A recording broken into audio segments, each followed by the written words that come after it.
Shalom, shalom, aking mga kapatid sa pananampalataya.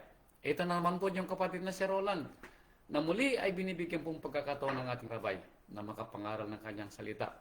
At nawa, sa atin po ng mga nakikinig, naway na sa atin ang pagpapalang pangunawa at kaalaman. At nawa may buhay po natin ang mga aral na ating maririnig. Magkaroon tayo ng pag-asa. At kung tayo man po ay nasa mga bagabag, magkaroon po tayo ng comfort na anumang mga bagay na nangyayari sa atin ay ito po'y lilipas din balang araw. Tayo lamang po ay magtiyaga sa paghihintay sa kagalingan at mga hinaing na ating hinihingi sa ating Amang Yahweh sa pamamagitan ng ating Rabbi Yeshua HaMashiach. Kaya kung kayo po'y nakahanda na ang lagi nating sinasabi, ang maikling lapis ay mas mainam kaysa sa mahabang memorya. Hallelujah. Talasasin po natin ang aral ng Rabbi sa araw pong ito. At katulad po ng ating mga sinasalita, ang aral po ng Rabbi ay para sa atin, para sa ating ikatututo.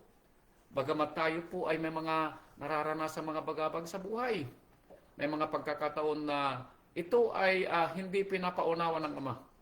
Pero nawa tayo magkaroon ng pangunawa sa mga aral na ibibigay niya sa atin, dahil ang aral po niya ay may kinalaman uli sa atin, na anuman daw ang ating kinasasadlakan sa buhay. Ang sabi ng ating Ama, you are not forgotten. Hindi ka daw po niya nalilimutan. Kaya kung ang mga bagabag man natin dahil sa ating mga kasalanan, dahil sa ating mga maling desisyon, dahil sa ating mga maling nakain, dahil sa maling mga pangunawa, dumarating sa atin yung sinasabing kapalit ng ating mga nagawang mga mali. At kung minsan hinihintay natin yung bagong umaga.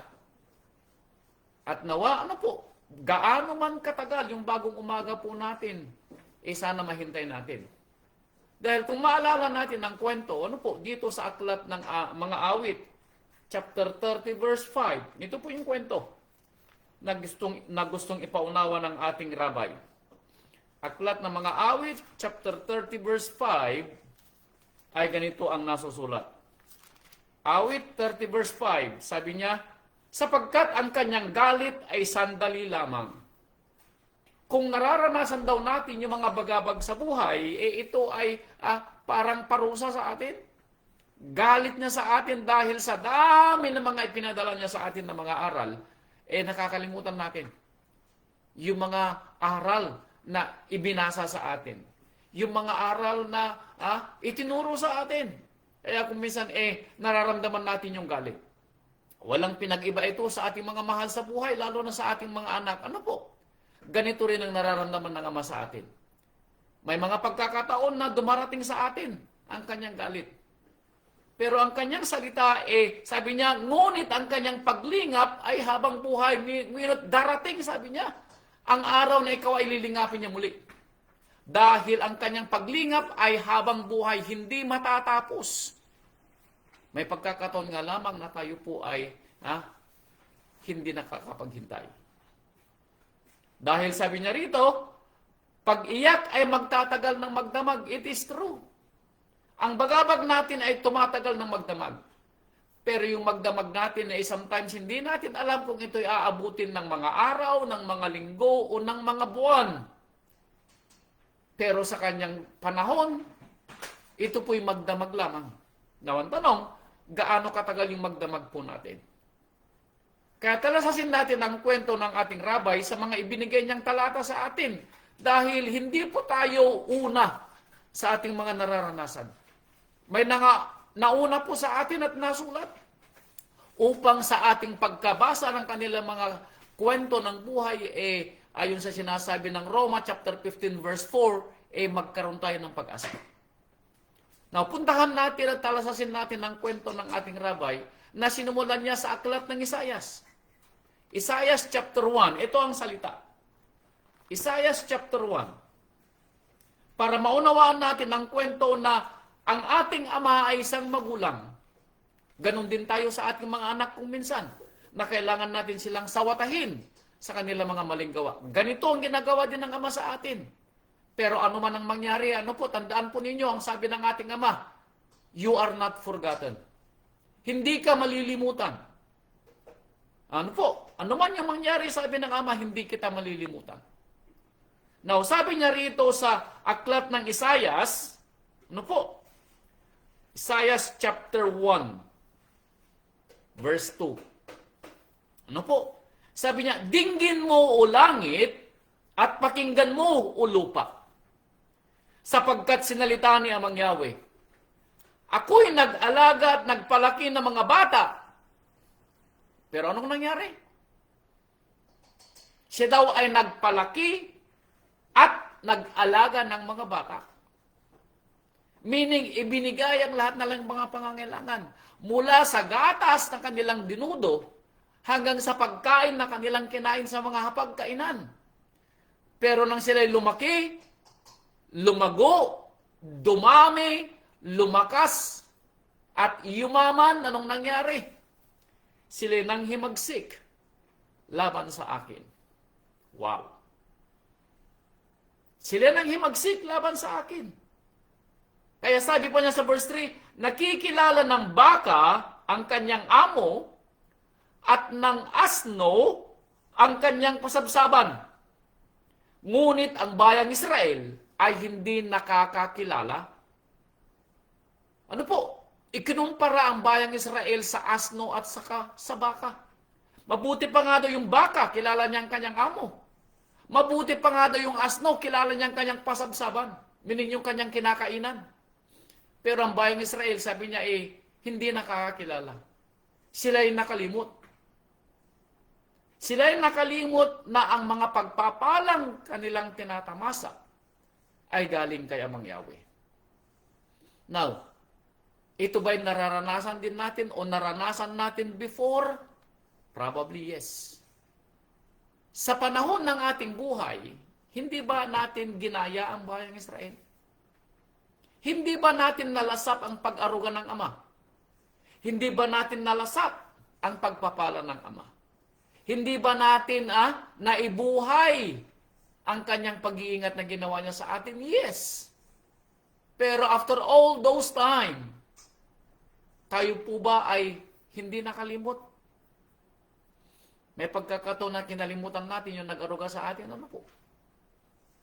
At mas nanimbang yung ating kagustuhan na ilayo natin ang ating sarili sa Kanya. Yun ang ating pagkalimot. Ano po? Kaya sabi niya dito sa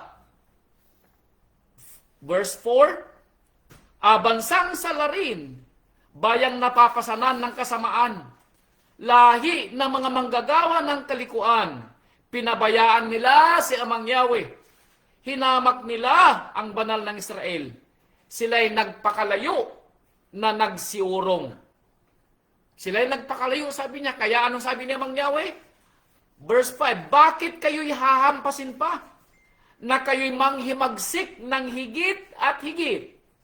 Ang buong ulo ay masakit at ang buong puso ay nanlupaypay. Now, dahil sa ginawa ninyo, sabi ni Amang Yahweh, bakit kayo hindi hahampasin? Pero habang kayo hinahampas, sabi niya, kayo naman ay naghihimagsik ng higit sa higit. Bagamat ang inyong mga ulo, sabi niya, ay masasakit na at ang inyong mga puso ay nanlupaypay, kayo pa rin ay nagpakalayo at nagpakaurong. Now, ito pa yung ginagawa natin sa ating buhay, mga kapatid ko, na kung kailan tayo nakakaranas ng mga sinasabing parusa o kaya pagsubok sa buhay, instead na sana tayo ay lumapit sa Ama, na nagpapaalala sa atin ng ating mga maling gawa. Ang nangyayari, tayo yung nagtatampo. Tayo yung nagagalit. Tayo yung may karapatang magalit at may karapatang lumayo kay Amang Yahweh. Abay mga kapatid ko, para tayong nagtatampo sa bigas. Ano po? Para tayong nagtatampo doon sa bukal ng tubig na siyang nagbibigay sa atin ng ating mga inumin. Kaya sabi ni Amang Yahweh dito sa Jeremiah chapter 2 verse 13. Ito ang sabi niya. Jeremiah chapter 2 verse 13. Sapagkat ang bayan ko ay nagkamit ng dalawang kasamaan. Kanilang iniwan ako na bukal ng buhay na tubig at nagsigawa sa kanilang ganang kanila ng mga balon, ng mga sirang balon na hindi malalamnan ng tubig. Iniwan nila ako, sabi ni Mang Yahweh. At umasa sila, sabi niya, sa balon na wala namang tubig. Anong ibig niya sabihin Kung ang kapangyarihan at pagpapala ni Amang Yahweh ay inahalin tulad niya sa balon na hindi naubusan ng tubig, ang ating inasahan hindi yung katulad ni Amang Yahweh.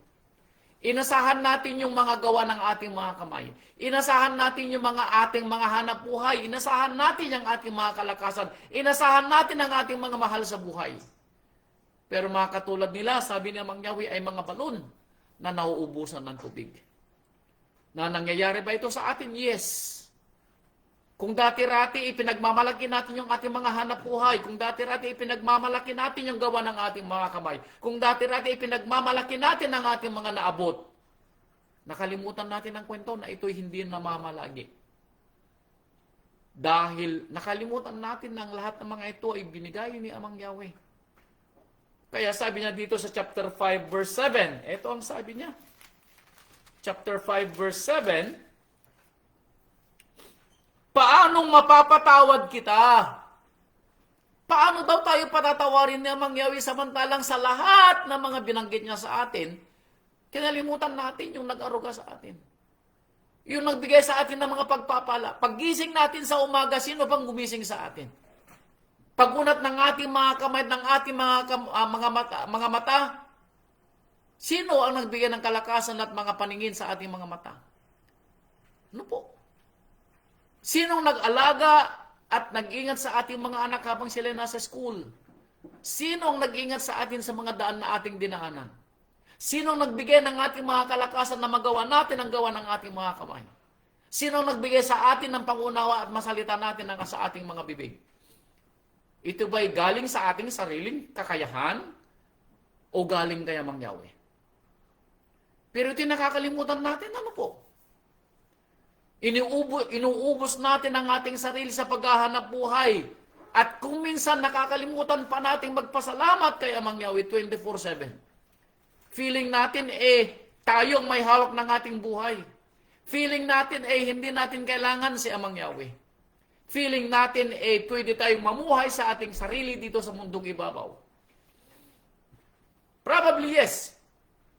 Only in this life. Hanggang dito lang sa mundong ito kung aasahan mo yung sarili. But after this life, that is it. Pero hindi po ito yung ating inaasahan. Ano po? Kaya ang sabi niya Amang Yahweh sa atin, paano kita mapapatawad?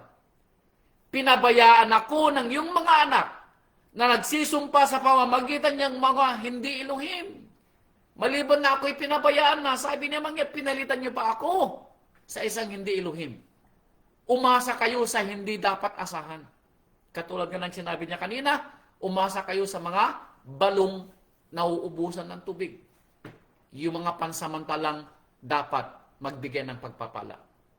Yung gawa ng ating mga kamay, yung ating mga trabaho, yung mga naipundar natin na hindi magtatagal. Sila'y ating nabusog, sila'y nangalunyak. Nagpupulong na pulupulutong sa mga bahay ng mga patutot. Sila'y parang pinakaing mga kabayong pag-alagala.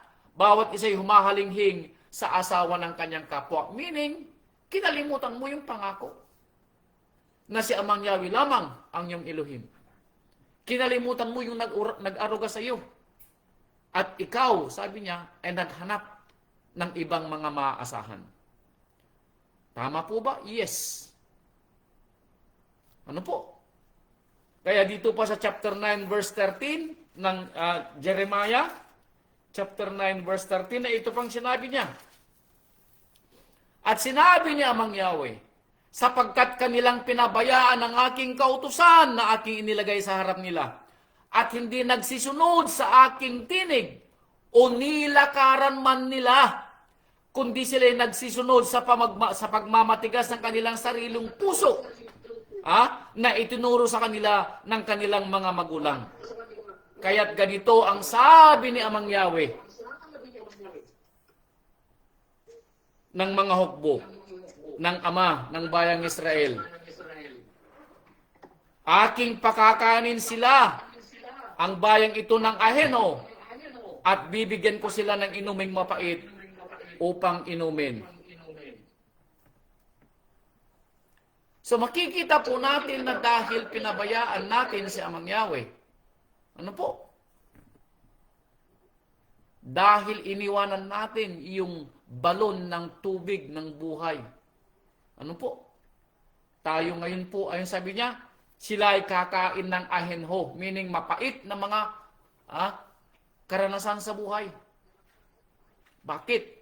Iniwanan daw natin yung nagpala sa atin. Ano po? Now, maalala niyong kwento ni Samson dito sa aklat ng Judges o aklat ng hukom. Ano po?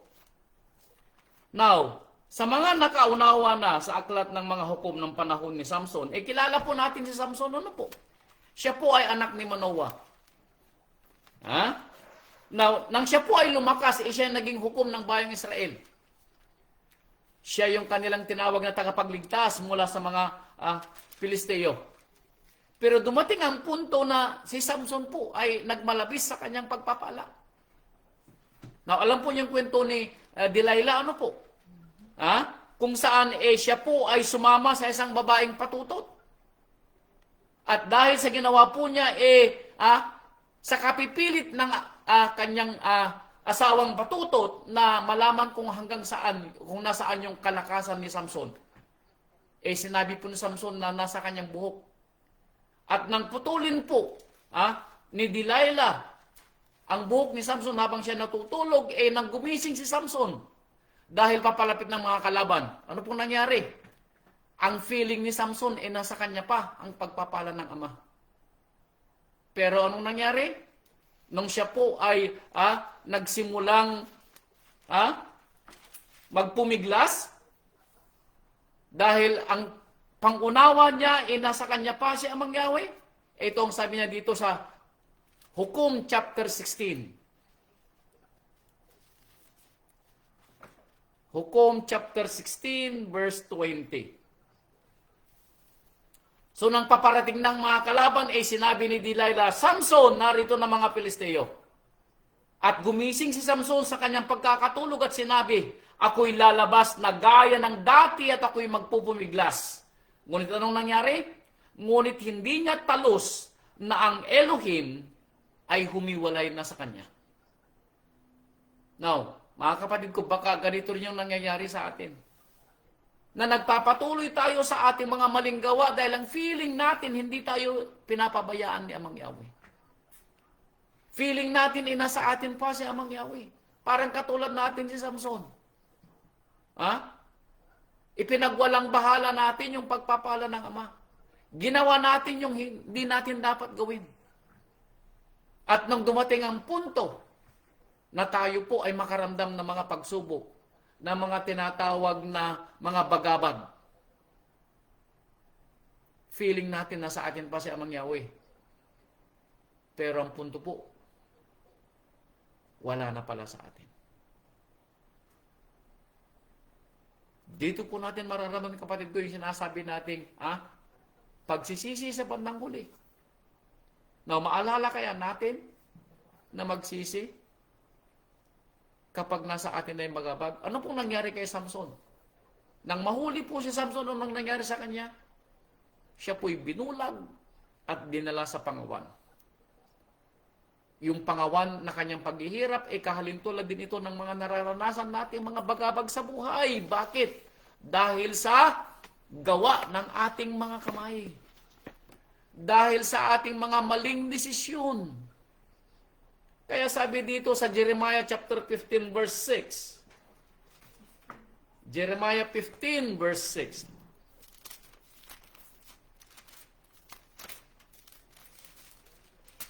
Jeremiah 15 verse 6, sabi niya, iyong itinakwil ako, sabi ni Amang Yahweh.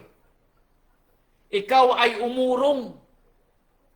Iyong itinakwil ako, sabi niya, kinalimutan mo ako. Iniwan mo yung aking mga kautusan. Kaya anong sabi niya? Kaya't iniunat ko ang aking kamay laban sa iyo. Anong sabi niya? Iniunat ko ang aking kamay laban sa iyo. Kung dati-rati, iniunat ko ang kamay ko para pagpalain ka. Ngayon, sabi niya, iniuunat ko ang aking kamay laban sa iyo. No wonder may mga nararanasan tayong mga bagabag sa buhay. No wonder may nararanasan tayong mga kasakit-sakitan. No wonder mga pasaway yung ating mga asawa, pasaway yung ating mga anak. Wala tayong makuha ang pagpapala sa ating mga trabaho. Wala tayong makuha sa gawa ng ating mga kamay. Bakit? Dahil kinalimutan mo ako, sabi niya. Kinalimutan mo ako. Iniwan mo ang aking mga kautusan. Kaya iniunat ko ang aking kamay laban sa iyo. No? Deuteronomio chapter 31 verse 21.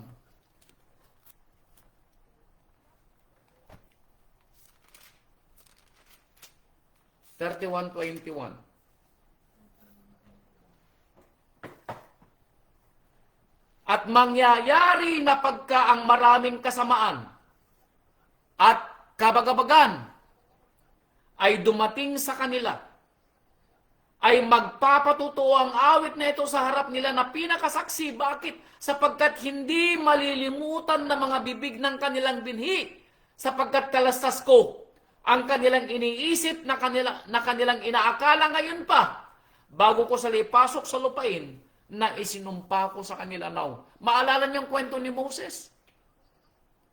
Nang malapit na pong mamatay si Moses, gumawa po siya ng isang kanta o isang awitin. At doon sa awitin na ginawa niya, doon niya isinalaysay ang pagpapala ni Amang Yahweh sa kanila kung paano iniahon ng bayang Israel sa pagkaalipin sa bansang Ehipto. Kung paano pinakain sila at inalagaan ni Amang Yahweh sa ilang for 40 years.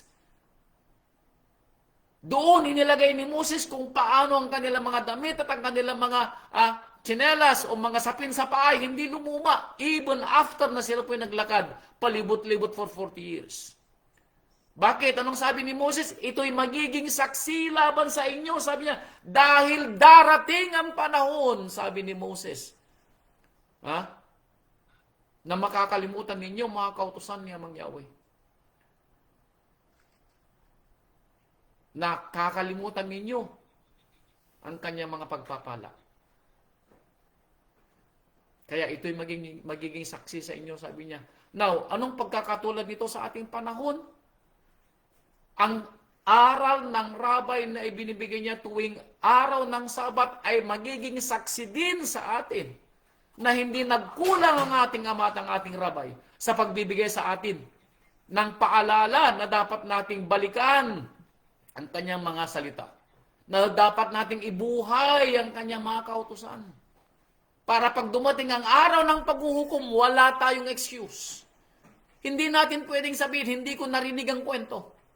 Hindi natin pwedeng sabihin, walang nangaral sa akin. Ano po? Kaya wala tayong may sasalita mga kapatid ko, na tayo po, ay walang excuse sa araw ng paghuhukom. Kaya sabi niya dito sa mga awit, chapter 44, verse 17. Awit 44:17.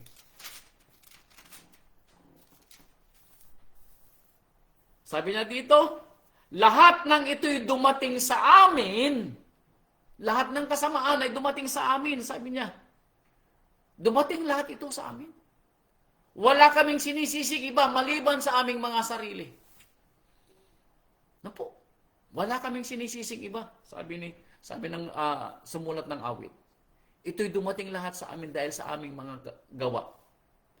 Pero may pag-asa siya, sabi niya, verse 17, lahat ng ito'y dumating sa amin, gayon may hindi namin kinalimutan ka. May pag-asa kami dahil ngayon naaalala ka namin.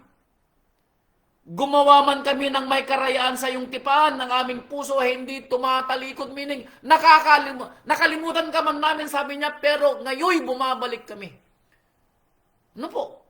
Aming puso ay tumalikod, niyang aming mga hakbang ay humiwalay sa iyong daan.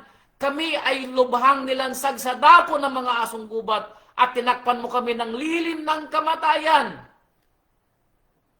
Bagamat kami ay pinangayo papa mo, sabi ng aklat ng mga awit, hindi ka namin kalilimutan.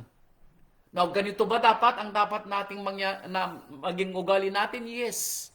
Na instead na sana tayo magtampo, hindi. Kapag nakakaranas tayo ng mga pagsubok at mga parusa sa atin dahil sa gawa ng ating mga kamay at mga maling desisyon, tayo po ay huwag lumimot, kundi tayo daw ay lalong lumapit.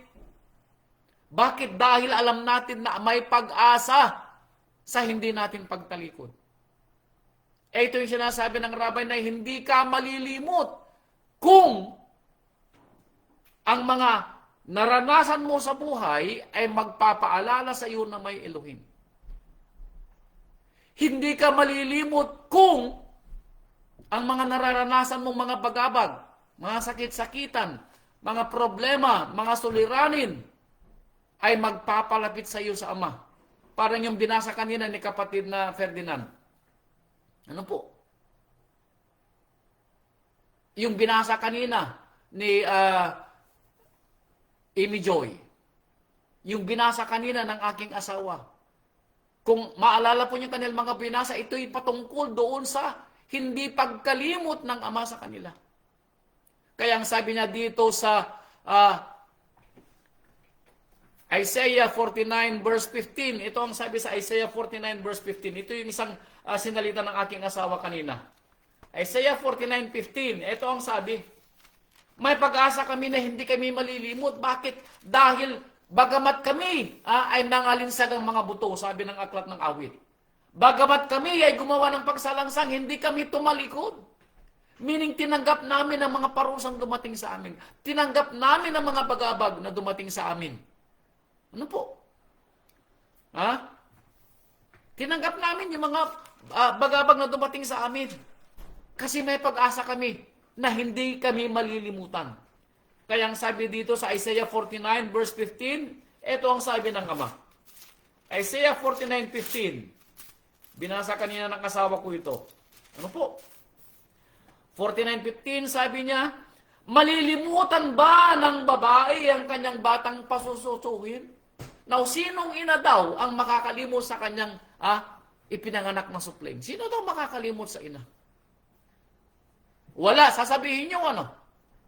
Pero sabi ng Ama, kung malimutan man ng ina ang kanyang anak, itong sinabi niya, verse 15, malilimutan ba ng babae ang kanyang batang pasusuhin?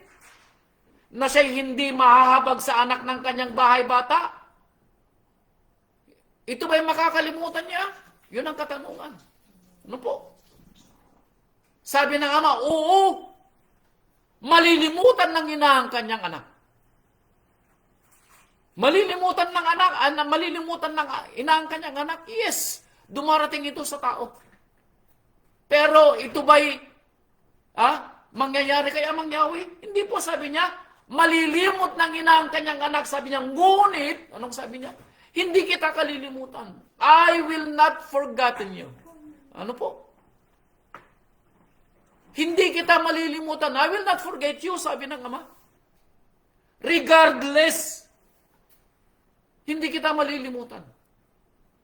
So ano man po yung mga nararamdaman natin mga bagabag, ang sinasabi ng Ama, ito'y parusa sa inyo, ito'y pagsubok sa inyo, ano man yung mga nararanasan ninyo, kayo'y aking mga anak, bagamat kayo ay aking pinagalitan nung una. Bagamat inahalintulad ko kayo sa baka, inahalintulad ko kayo sa asno, bagamat ako'y ipinagpalit ninyo sa isang balon na nauubusan ng tubig, sabi na Amang Yahweh, hindi kita malilimutan. Ano po? Hindi kita malilimutan. Hindi kita malilimutan, sabi ng Ama. Ano po? Kaya sabi niya dito sa Hosea chapter 13 verse 5, bagamat ganito ang sinasabi, hindi kita malilimutan, pero alam nyo, ang tao talaga madaling makalimot. Hosea 13 verse, ang sabi niya? Hosea 13 verse 5. Hosea 13.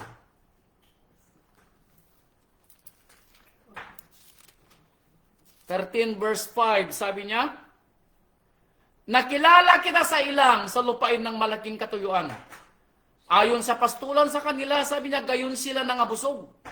Pero nang sila ay nangabusog, ang kanilang puso ay nagmalaki.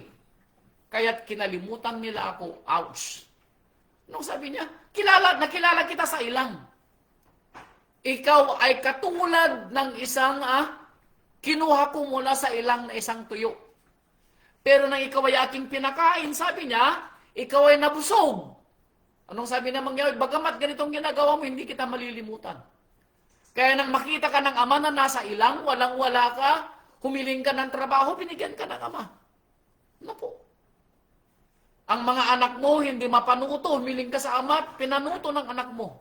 Inalis ng anak mong sangbahayan mo. Nabusog ka.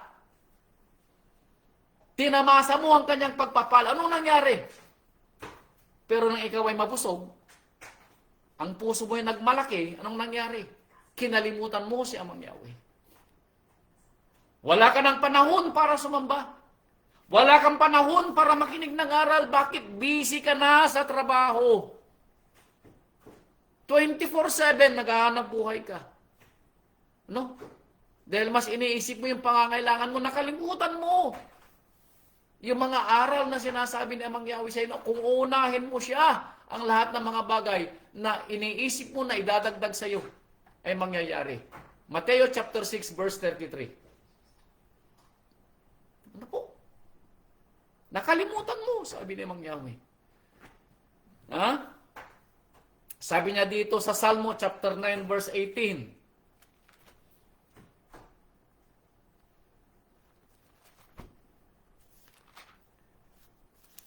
Salmo chapter 9 verse 18. Ito pang dagdag. Salmo 9 verse 18.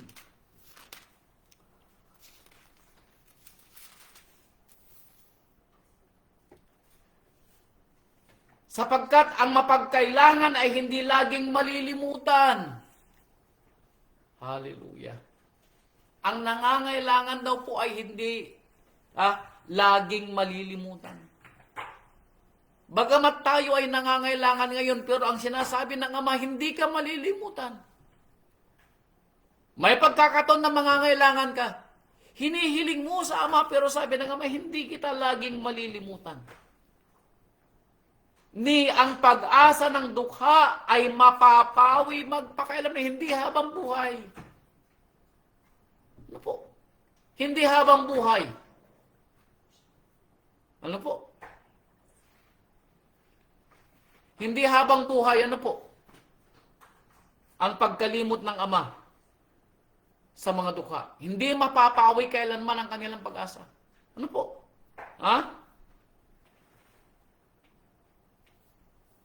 Kaya tandaan po natin, bagamat tayo po'y nakalimot, bagamat tayo ay tumalikod, ano po? Sana, maunawaan natin ang kwento na magbalik loob. Dahil ang aral sa atin, sabi niya, you are not forgotten. Sana, ano po, mangyari sa atin yung kwento na magbalik loob tayo para tayo yung tinatamaan ng aral ng Ama. Yung paalala ng Rabbi, you are not forgotten. Pero kapag tayo po ay lalong lumalayo, mga kapatid ko, baka hindi tayo masama sa pinagsasabihan ng Ama na you are not forgotten. Lucas chapter 12 verse 6. Dumako naman tayo dito sa bagong tipan, Lucas chapter 12 verse 6. Lucas chapter 12 verse 6.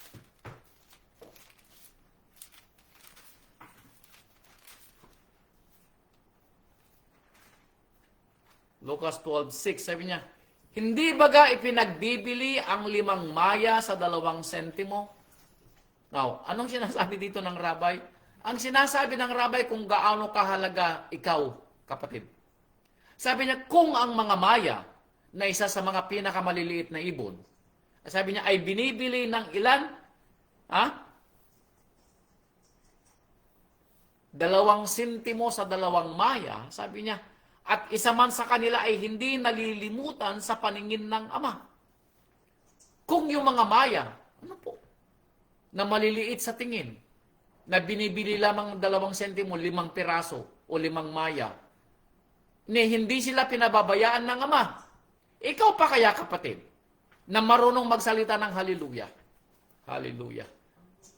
Ikaw pa kaya, kapatid, na marunong humingi at manalangin at sabihin kay Amang Yahweh na siya mapagpalang Elohim at napakabuting Ama? Ikaw pa kaya? Ano po? Kaya sabi na dito sa verse 7, datapwat maging ang mga buhok ng inyong ulo ay pawang bilang na. Kung alam ni Amang Yahweh ang bilang ng ating mga buhok, ganon niya tayo pinapahalagahan. Hindi ba siya makikinig sa ating mga hinaing at aalalahanin ang ating mga kabagabagan sa buhay? Ano po? Hindi kanya malilimutan, kapatid ko. Sabi niya, kung yung magulang malilimutan niyang kanyang anak, ako'y hindi kita malilimot, sabi ng Ama. Ano po? Dahil maging ang inyong mga bilang ng mga buhok ninyo ay bilang na.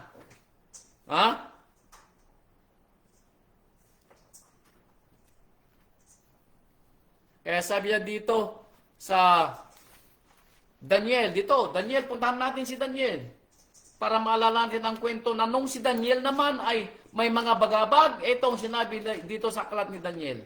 Daniel chapter 10. Daniel chapter 10. Ayan.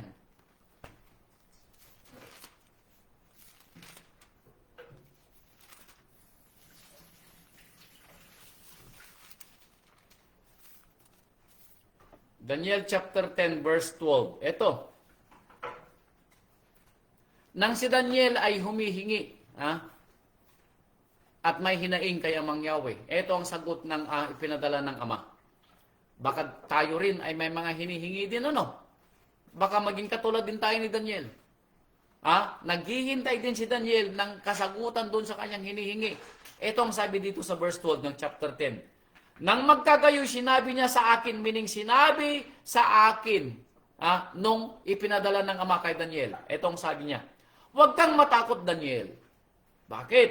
Sapagkat mula ng unang araw na iyong ilagak ang iyong puso na makaunawa at magpakababa sa harap ni Amang Yahweh, nang tayo daw po'y nananalangin, at tayo'y iniiyak kay Amang Yahweh lahat ng ating mga bagabag, nang tayo daw po'y manalangin, at ibinigay natin ang ating hinaing kay Amang Yahweh. Sinabi natin ang lahat ng ating mga suliranin, ang lahat ng ating mga sakit-sakitan, ang lahat ng ating mga alalahanin sa ating mga asawa, sa ating mga anak, sa ating mga apo, at sa ating sariling katawan na may kasakit-sakitan. Magmula nang sinabi mo yun, sabi ng ating Ama. Ano po? Ito'y sabi kay Daniel, ano po? Ang iyong mga salita ay dininig at ako'y naparito alang-alang sa iyong mga salita. Dininig ng Ama. Ang sabi niya, at ako'y naparito alang-alang sa iyong mga salita. Ako'y inutusan ng Ama para gawin ang iyong hinihingi. Now, mahihintay ba natin yung ipapadala ng Ama sa atin? Sana nga po. Ano po? Sana nga po. Dahil dito sabi niya sa verse 13, ngunit ang prinsipe ng kaharian ng Persya ay nakipagpunyagi sa akin ng 21 araw. Pero may pumigil sa akin. Kalabang spirito. The evil spirit is, pinipigilan ako, sabi ng kwento kay Daniel. At napigil niya ako ng 21 days. Now, sa atin kaya, may espiritu din kayong pipigil sa ating sangbahayan, baka may kumukontra sa ating sangbahayan na hindi nananampalataya. Sa ating mga mahal sa buhay, baka may kumukontra sa ating mga mahal sa buhay na hindi nananampalataya. O ang ating kalabang demonyo ay kumukontra para hindi ibigay ang ating hinihingi. Kay Daniel, ilang araw ang itinagal? 21 days. Now, sa atin, sana huwag namang 21 days. Sa akin, nung ako'y nagkasakit ng COVID, inabot ako ng 15 days. Now, sa inyo kaya ilan? Pero gaano man po sana ito katagalan na po. We pray na maigsi at mahintay ninyo ang inyong mga hinihingi. Bakit? Narinig ng Ama ang inyong mga hinaing. Hindi niya kayo kinalimutan. Hindi niya kayo pinapabayaan. Nadidinig niya ang ating mga salita. The moment daw na tayo po'y nanalangin, narinig na ng Ama. Parang kay Daniel. Dahil kung si Daniel ay lingkod ng Ama, ganun din po tayo. Lingkod din tayo ng Ama. Kaya sabi nga dun sa Isaiah, hindi kita malilimutan bagamat ang ina ay kalimutan ng anak. Sabi niya, ako'y hindi kita malilimutan. Yun ay pinangako ng Ama sa atin, ano po? Yun ay pinangako ng Ama sa atin. Ha? Kaya sabi niya dito sa Isaiah 26 verse 20. Isaiah 26 verse 20.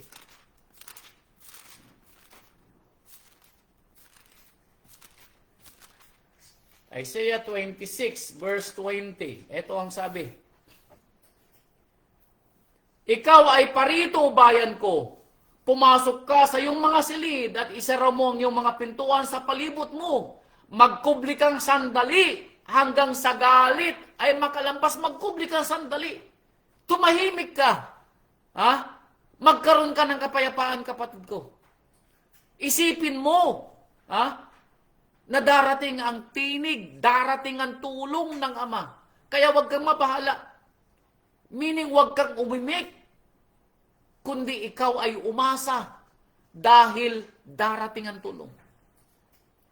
Bagamat ang bagabag na nasa iyo ay humahapdi or tumitindi, darating ang tulong. Sa isang sandali, darating ang tulong. Now, hindi natin alam kung gaano katagal yung sandali. Pero alalahanin mo, kapatid ko, ang pangako ng Ama, hindi kanya kinalimutan. Hindi kanya kinalimutan. Kaya sabi dito sa Isaiah 54, ito pa, Isaiah 54 verse 7. 54 verse 7. Sa sandaling galit ay kinalimutan kita. Ayan. Yung galit ng Ama, palipasin mo, kapatid ko. Yun ang sabi niya kanina doon sa Isaiah 26:20. Habang ang galit ng Ama ay humuhupa, palipasin mo. Magkaroon ka ng kapanatagan sa buhay. Palipasin mo ang galit ng Ama. Kaya sabi niya dito sa 54:7, sa sandali ay kinalimutan kita. Bakit? Sa galit ng Ama, kinalimutan ka. Sa tindi ng ginawa mo, kinalimutan ka ng Ama. Parang sa atin ding mga anak. Sa galit natin, nakakalimutan natin na sila yung mga anak, kaya pinapalo natin. Yung galit natin, kung minsan hindi natin alam kung saan patungo yung galit natin. But, sandali lang yun. Sandali lang yun. At sana, huwag magtagal yung galit ng Ama sa atin. Hindi magtatagal. Dahil ang Ama mismo nagsabi na, sa sandaling galit ko, sabi niya, kalimutan kita. Ngunit, anong sabi niya? Pipisanin kita sa pamamagitan ng mga malaking kaawaan. Bagamat ako'y nagalit sa iyo, sabi niya, pero ikaw ay aking aahunin. Ikaw ay aking pagagalingin. Ikaw ay aking papaglikatin sa iyong bagabag, sa iyong suliranin. Aayusin ko ang iyong sangbahayan, aayusin ko ang iyong asawa, aayusin ko ang iyong mga anak dahil sa aking malaking kaawaan. And then verse 8 sabi niya, sa kaunting pag-iinit ay ikinubli ko ang aking mukha sa iyo sa isang sandali. Sa aking pag-iinit, kinalimutan kita, ikinubli ko ang aking mga paningin sa iyo. Hindi ko, inalintana ang mga tinig mo, hindi ko inalintana ang mga hinaing mo, bakit galit ako sa iyo? Sabi ng Ama. Di ba ganun din tayo kapag yung mga anak natin, sa galit natin sa kanila, hindi natin sila pinapansin? Pinapahupa natin yung galit natin, ganun din si Amang Yahweh, sa sandaling-sandali sa galit ko, ay ikinubli ko ang aking mga mata. Pero anong sabi niya? Ngunit, kinaawaan kita sa pamamagitan ng walang hanggang kagandahang loob. Pero dahil naalala ko ang aking kagandahang loob, sabi niya, lilingapin uli kita. Hallelujah. You are not forgotten, kapatid ko. You are not forgotten. Ang sabi ni Amang Yahweh na iyong manunubos. Walang manunubos sa iyo maliban kay Amang Yahweh.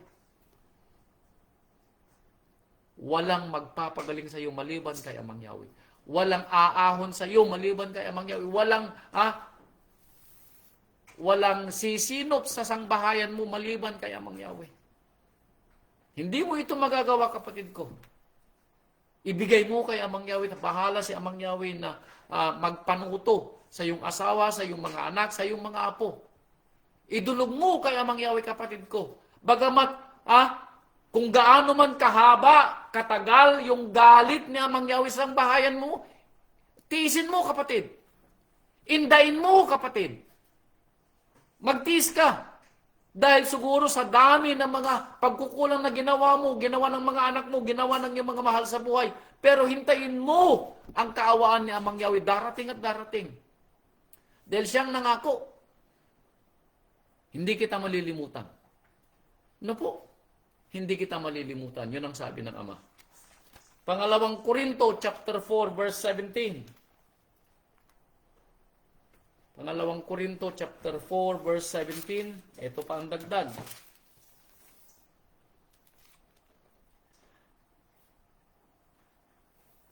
Sapagkat ang aming magaang kapighatian na sa isang sandali lamang ay siyang gumagawa sa amin ng lalong bigat ng kaluwalhatiang walang hanggan. Hallelujah! Gayahin natin sina Saulo, ang mga apostol, ang mga naunang mga lingkod. Anong sabi niya? Bagamat sa magaang kapighatian, bagamat sila daw binagabag, bagamat sila daw ay maraming mga naging suliranin, bagamat sila daw ay maraming mga naging mga pagsubok, bagamat sila daw ay naging maraming mga kaparusahan, pero sabi niya, ito'y sandali lamang. At ang kagandahan nito, sabi niya, ito'y gumawa sa amin ng lalong bigat na kaluwalhatian, meaning lalong tumatag ang kanilang pananampalataya. Lalo silang nagtiwala sa Rabay. Sana ganun din tayo, mga kapatid, ano po? Na bagamat lalong tumitindi ang bagabag, lalong tumitindi ang mga nararamdaman natin mga sakit-sakitan, lalong tumitindi ang mga nararamdaman natin mga suliranin, lalong nagiging pasaway ang ating asawa, lalong nagiging problema ang ating mga anak at apo. Sana ito'y lalong magpatatag ng ating pananampalataya. Napakahirap gawin. Totoo yan. Pero tandaan ninyo, ang sabi ng ating Rabay, Mateo 24 verse 13, ang manatiling tapat hanggang wakas, ang siyang maliligtas. Ano po? Now, maalala niyo sabi ni Job, nung siya po ay naghihirap, itong sabi po ni Job. Job chapter 19 verse 14, itong sabi ni Job. Maka ito rin ay mararanasan natin. Job 19:14, itong sabi ni Job. Alam nyo, tao lang tayo, ganito rin naramdaman ni Job. Job 19:14, itong sabi ni Job.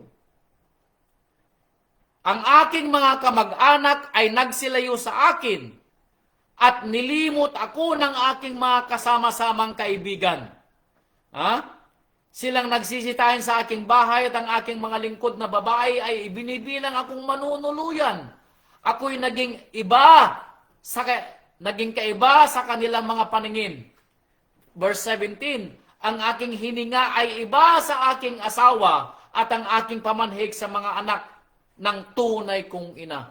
Lahat, sabi ni Job, tumalikod sa akin, kinalimutan nila ako nung panahon na ako'y nasa bagabag. Now, ganito mararanasan natin? Probably yes. Feeling natin, tayo lamang nag-iisa sa mundo. Na hindi natin makaramay ang ating mga mahal sa buhay, hindi natin makaramay ang ating asawa, hindi natin makaramay ang ating mga anak.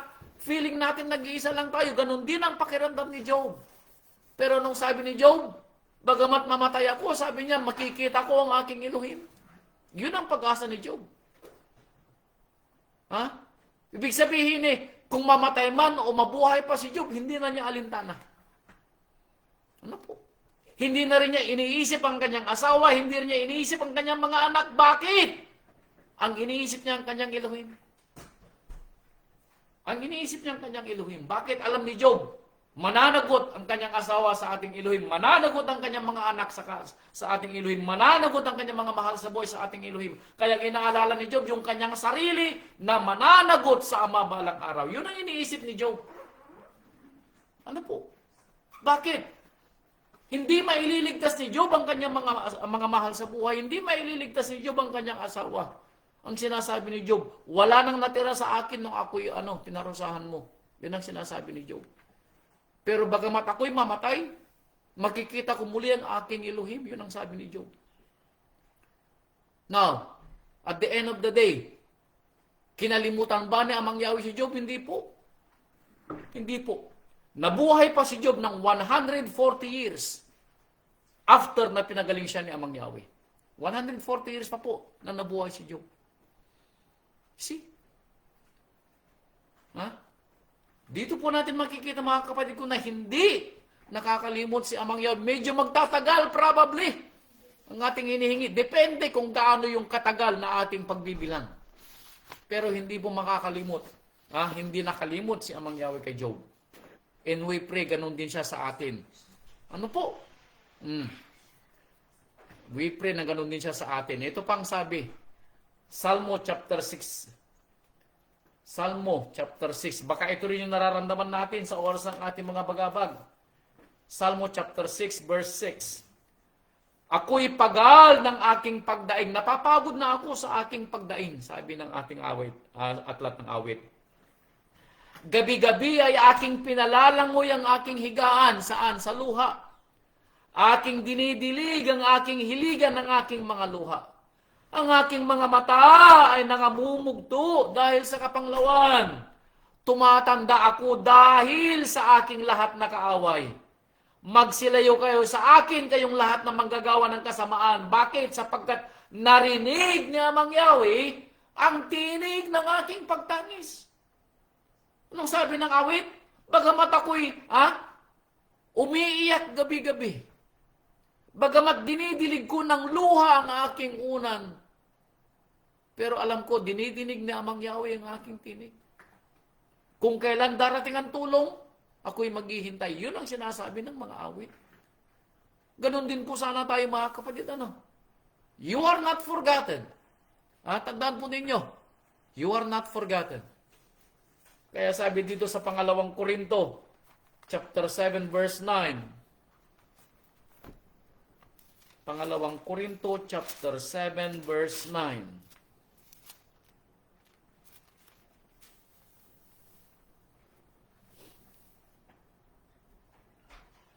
Pangalawang Korinto, chapter 7, verse 9. Ngayon nagagalak ako, hindi dahil sa inyong pagkalumbay, kundi dahil sa inyong mga pagkalumbay na ikapagsisisi. Anong sabi ni Saulo? Nung mabalitaan niya na may mga kapatiran, na may mga bagabag at mga suliranin, natutuwa ako, sabi ni Saulo. Dahil sa pagkilala ninyo ng inyong mga kalumbayan, dahil sa pagkilala ninyo ng inyong mga bagabag, ano sabi niya? Ito'y naging daan sa inyo upang kayo magsisi. O sana ganoon din tayo, na makita natin. Aminin natin sa ating mga sarili, baka tayo po'y may pagkukulang. Aminin natin sa ating mga sarili na tayo po ay nakalimot. Aminin natin sa ating mga sarili na tayo po ay dapat lalong mag-ibayo sa ating paninilbihan kay Amang Yahweh. Kailan tayo huling pumunta sa sambahan? Kailan tayo huling nakarinig ng aral? Kailan tayo huling nagbasa ng ating Biblia? Kailan tayo huling nanalangin kay Amang Yahweh? Ano po? Verse 7. Nung binasa ko kanina. Pangalawang Korinto pala yun, Verse 9 o verse 10. Ituloy ko yung verse 9 dahil hindi ko pa natapos. Kundi dahil sa inyong mga pagkalumbay na ikipagsisisi, sapagkat kayo'y pinalumbay sa paraang ukol sa Ama, upang sa anuman ay huwag kayong magkaroon ng kalugihan dahil sa amin. Now, sino daw nagpalumbay sa atin? Ito'y ginawa daw ng Ama. So kung ano man yung nararanasan natin, ito'y pinayagan ng Ama at ginawa ng Ama. Bakit? Para daw sa ating ikapagsisisi. para daw sa ating ikatututo. Ibig sabihin mga kapatid ko, we need to do better. May pag-asa tayo dahil ang Ama mismo nagsabi, hindi kita malilimutan. At hindi kita kinalimutan, bagamat feeling mo kinalimutan ka na. Hindi ka kinalimutan, kapatid. Bagamat ang mga mahal mo sa buhay nagsasabing kinalimutan ka na. Now, maalala niyo ang asawa ni Job? Sabi ng asawa ni Job, Job, isumpa mo na si Amang Yahweh para mamatay ka. Bakit kinalimutan ka na ng Ama, Job? Yun ang sabi ng asawa ni Job. Matapos na mamatay ang kanilang 10 anak, matapos mawalang kanilang mga ari-arian, at matapos na magkaroon si Job ng pigsa mula sa tuktok ng kanyang ulo hanggang sa sakong ng kanyang paa, anong sabi ng kanyang asawa?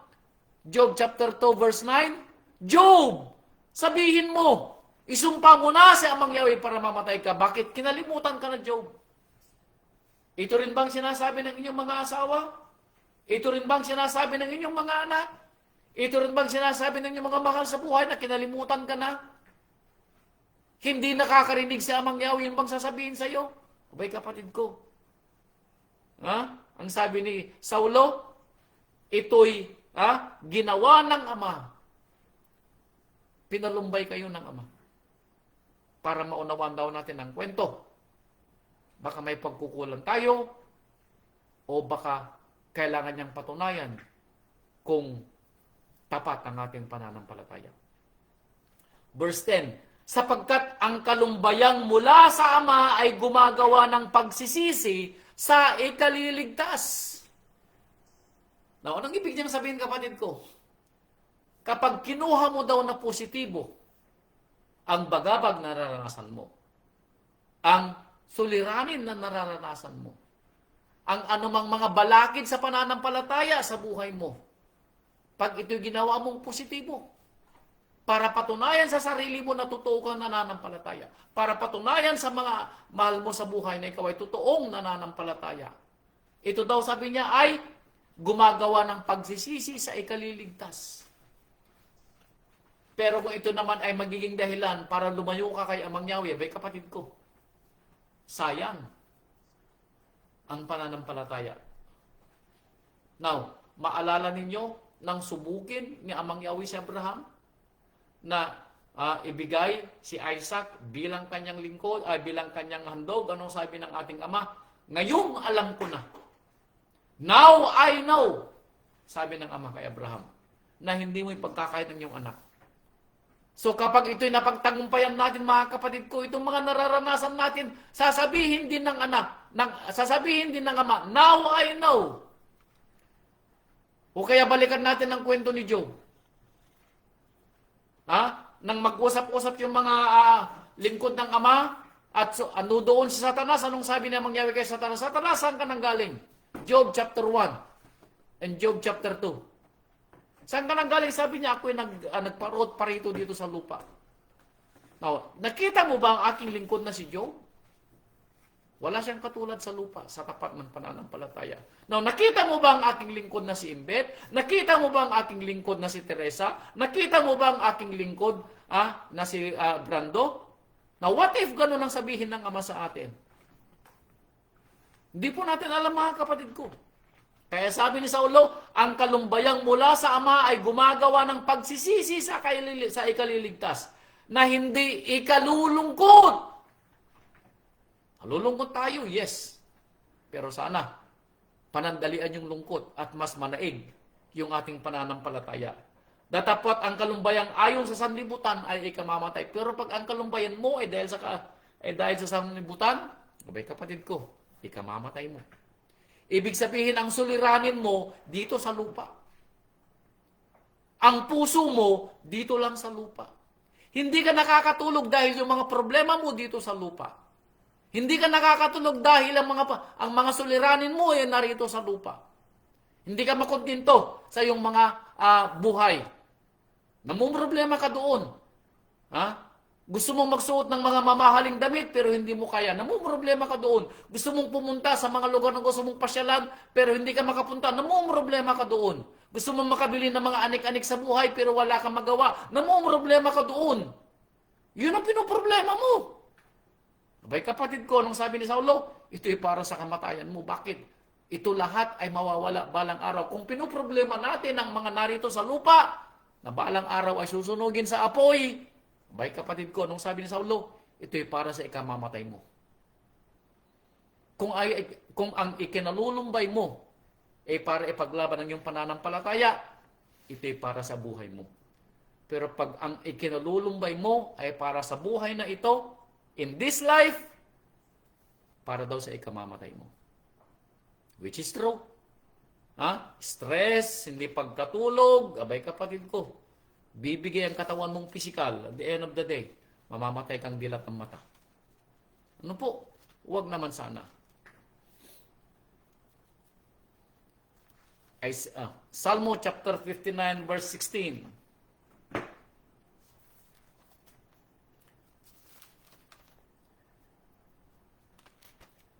Hindi ko nakuha yung buong salita na sinabi kanina ni Amy Joy. Gusto ko sanang yun ang gawin nating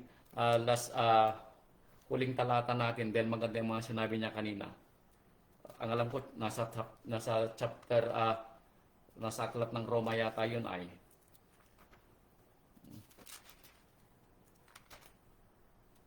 Psalm 59 verse 16. Psalm 59:16. Asan na yung Psalm dito? Ayan. Psalm 59:16. Psalm 59:16. Ito. Bago natin puntahan yung sinasabi ni Amy Joy kanina. 59:16. Nung sabi niya, aking aawitin ang iyong kalakasan, O Amang Yahweh. Oo, aking aawiting malakas ang iyong kagandahang loob. Kailan? Sa kinaumagahan. Sapagkat ikaw ay naging aking matayog na muog at kanlungan sa kaarawan ng aking kabagabagan. Nung sabi niya, matutuwa ako. Aawitin ko ang awit para sa iyo, sabi ng aklat ng mga awit. Bakit? Dahil sa araw ng aking kabagabagan. Sinong nagbigay ng ating pag-asa? Ang aral ng Rabay. Sa araw ng ating mga suliranin, sinong nagbigay sa atin ng pag-asa? Ang kautusan ng Ama at ang kanyang pangako. Na hindi niya tayo iiwanan o pababayaan man at hindi niya tayo kalilimutan. Ano po? Yun ang ating aawitin. Paggising natin sa umaga, ano po? Sana bagong buhay uli. Paggising natin sa umaga, sana, ano po? Kinalimutan na natin yung mga problema natin nung nakaraang maghapon. Sana paggising natin sa umaga, bagong pag-asa. Dahil ang buhay po sa atin ay hindi pinangako na tayo gigisingin pa kinaumagahan.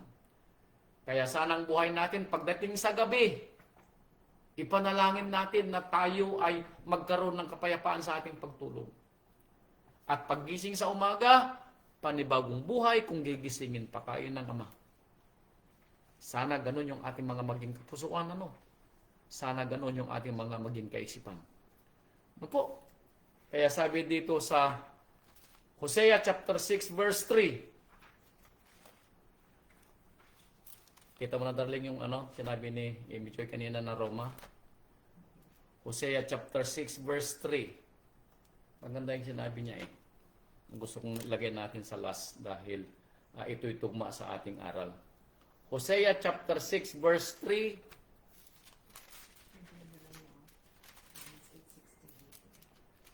Hosea chapter 6 verse 3, ito pang sabi. At ating kilalanin, makikilala daw natin, kung tayo yung mga pinagsasabihan na you are not forgotten. Makikilala daw natin. Paano natin makikilala? Ito verse 3. At ating kikilalanin, at tayo'y magpapatuloy na upang kilalanin at makilala si Amang Yahweh. Ang kanyang paglabas ay tunay na parang umaga, at siya'y paririto sa atin na parang ulan, na parang huling ulan, na dumidilig ng lupa. Kung ito daw ay gagawin natin, mga kapatid ko, mauunawaan daw natin na tayo yung pinagsasabihan. Kung may pag-asa tayo sa ating kapusuan, ng lahat ng mga nararanasan natin in this life, ay lilipas. Dahil tandaan niyo ang kwento, tayo ay nakikipamayan lamang sa mundong ibabaw. Hindi ito ang ating tahanan. Ang tahanan natin ay nasa kalangitan na ibababa ng Ama. Dito sa lupa, balang araw, yun ang tatahanan natin.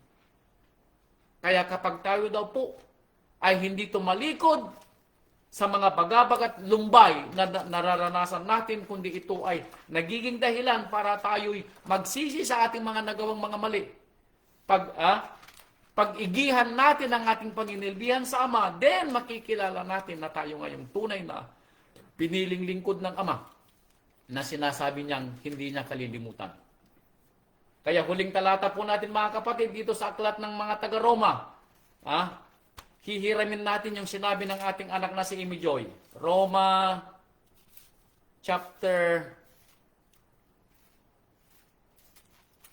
no chapter yung underline? Chapter 15? Roma chapter 15.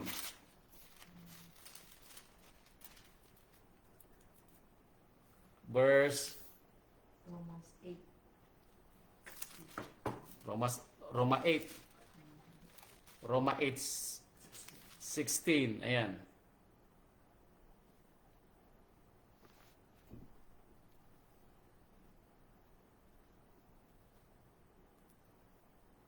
Roma chapter 8 verse 16 and 17. Ito po yung huling talata po natin. Dahil ito yung narinig ko sa salita ni Amy Joy kanina. Sabi ko, magandang ending yun sa ating aral. Sabi niya dito, Roma 8:16, ang Espiritu ng Ama ang nagpapatuturin kasama ng ating Espiritu. Hallelujah. Kung ang Espiritu natin ay tumutugma doon sa banal na Espiritu ng Ama na lumulukob sa atin, meaning tayo ay pinapatibay ng Espiritu ng Ama para lalo tayong magtumibay sa pananampalataya, para lalo tayong kumapit sa pagtitiwala kay Amang Yahweh, para lalo tayong lumapit sa Kanya at huwag tumalikod. Kung ang Espiritu ng Ama na nasa atin ay tumutugma sa ating espiritu, sa kaisipan, anong sa atin? Tayo ngayong mga anak ng Ama. Pinili nga niya tayo. Tayo yung pinagsasabihan doon sa Isaiah na bagamat ang babae ay makakalimot sa kanyang anak, si Amang Yahweh ay hindi. Hindi siya makakalimot. Ano po? Kaya sabi niya, kung ang banal na Espiritu ng Ama ay tumutugma sa Espiritu natin, ano sabi niya? Tayo mga anak ng Ama. Therefore, ito ang para sa atin, 17. At kung mga anak ay mga tagapagmana nga, mga tagapagmana sa Ama at mga kasamang tagapagmana ng Mesyas. Bakit? Kung gayon nga ay makipagtiis tayo sa Kanya. Now, kung ang rabay ay nagtiis, bagamat anumang hirap ang dinanas niya bago siya namatay sa tulos. Therefore, anumang bagabag, anumang suliranin, anumang mga pagsubok, anumang mga parusa, anumang mga bagay na mararanasan natin dito sa lupa, tiisin natin ng may ngiti sa labi, katulad ng rabay, upang tayo ay maluwalhating kasama niya balang araw. Hallelujah. Mga kapatid ko, ito po ang aral ng rabay. Na bagamat anuman po yung nararanasan natin in this life, ang sinasabi ng ating Ama, ng ating rabay, you are not forgotten. Anuman po yung mga bagabag, yung mga suliranin, yung mga sakit-sakitan, yung mga problema sa asawa, problema sa mga anak, problema sa mga apo, problema sa buhay, problema sa pagkain, problema sa pananalapi, problema sa mga magulang, problema sa mga kapatid. Lahat pong ito ay mga pagsubok o mga ibinigay ng Ama na paalala sa atin dahil sa ating mga maling gawi, maling mga salita, mga maling desisyon. Pero sana,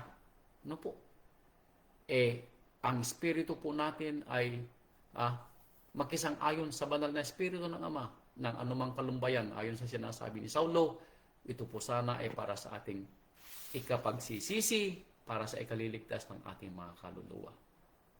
Dahil po rito, tayo po ay tatawagin mga anak balang araw. At sa atin, yung aral ng rabay na sinasabing dahil ikaw ay anak at hindi kita kinalimutan, ikaw ay magiging tagapagmana ng aking banal na kaharian. Ito po ang aral ng ating rabay at ng ating Amang Yahweh, mga kapatid ko. At sana, tayo po ay may natutunan na anuman po yung mga nararanasan natin po ngayon, ito po hindi magtatagal. Lilipas din po at ang kagalingan at tulong ng Ama dahil sa kanyang napakabuting kalooban at hindi matatawarang awa ay magpakailanman. Ito'y hindi po matatapos. At ito po'y ibinibigay sa lahat ng mga tunay at tapat na lingkod na patuloy na nananampalataya bagamat nasa gitna sila ng mga kabagabagan sa buhay. Salamat po mga kapatid. Mabuhay ang ating Amang Yahweh. Mabuhay ang ating Rabbi, Yeshua HaMashiach. Hallelujah. Hallelujah, hallelujah.